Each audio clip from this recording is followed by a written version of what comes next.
Ireland has entered into one of Europe's strictest lockdowns, moving to what they describe as level 5 restrictions. Schools remain open, but much of the economy and the rest of society will be closed.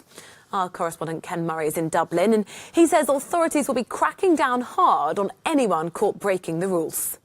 Well, this is the second lockdown since March the 24th. The government here thought they had it under control by midsummer, but the infection rate has increased exponentially over the last few months, and there's a new determination by the government to get the infection rates down to as low as possible. So from today, we're going to see hundreds of additional police checkpoints around the country to try and make sure that anyone that is travelling in their cars or vehicles are only doing it for definite purposes, and that they're only going to work. They're not going to visit their Auntie Mary to say hello. There's a determination that people who hold house parties will be held account.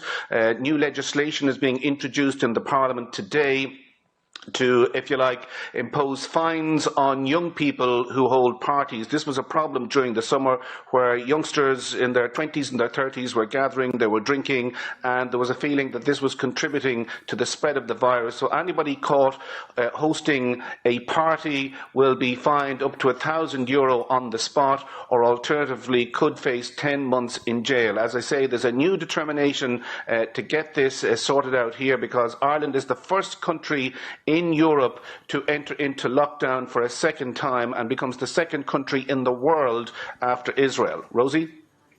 So you mentioned jail sentences there, Ken, but how are these rules going to be enforced, and how much of a battle is that going to be? I mean, are the public behind these measures?